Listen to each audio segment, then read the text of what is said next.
जर्मनीला 2040 पर्यंत दरवर्षी 2,88,000 कामगारांची गरज असणार आहे. त्याचे प्रमुख कारण म्हणजे जेवढे जर्मन दरवर्षी रिटायर होत आहेत तेवढे लोक जॉब मार्केटमध्ये येत नाहीत आणि युरोपियन युनियनच्या इतर देशांमधून सुद्धा पाहिजे तेवढे कामगार जर्मनीला मिळत नाहीत. साहजिकच ही लेबर रिक्वायरमेंट पूर्ण करण्यासाठी जर्मनी एशियन आणि आफ्रिकन देशांकडे वळणार आहे. आता जर्मनीत जरी जॉबची रिक्वायरमेंट असली तरी प्रत्येकासाठी ती ऑफर नाहीये. जर्मनीला कुशल कामगारांची गरज आहे. जर एखाद्याला विचारले जर्मनीला का जायचे तर इथे जॉब मिळत नाही म्हणून तिकडे जायचे. इथे का जॉब मिळत नाही तर जॉब मिळवण्यासारखे स्किल्स कधी डेव्हलप केले नाहीत. सांगायचा मुद्दा असा की अनस्किल कामगार नकोयत त्यांना.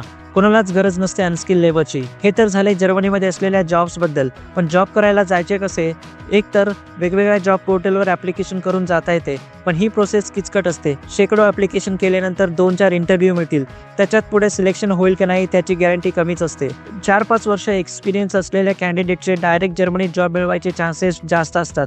बाकीच्यांसाठी एक रिलायबल ऑप्शन असू शकतो स्टडीसाठी जाण्याचा, मग बॅचलर असो किंवा मास्टर. आज पुण्यामध्ये काही कॉलेजची 1 वर्षाची ट्युशन फी 4 किंवा त्यापेक्षा जास्त सुद्धा आहे.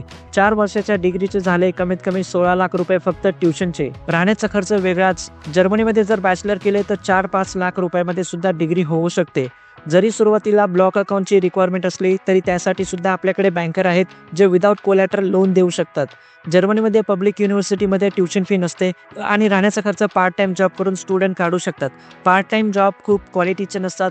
कुठेतरी हाऊसकीपिंगचा जॉब मिळेल किंवा हॉटेलमध्ये वेटरचा जॉब असेल किंवा फूड डिलिव्हरी करावे लागेल, पण एज्युकेशन खर्च नक्कीच कमी असेल. बॅचलर किंवा मास्टर ॲडमिशनसाठी पेशन्स ठेवावा लागतो. 4 महिने 6 महिने किंवा एखाद्या केसमध्ये 1 वर्ष सुद्धा लागू शकते. सकाळी तूप खाल्ले की दुपारी रूप येण्याची अपेक्षा ठेवणाऱ्यांनी शक्यतो आम्हाला कॉन्टॅक्ट करण्याचे टाळावे. सगळ्या चांगल्या गोष्टी घडायला वेळ लागत असतो.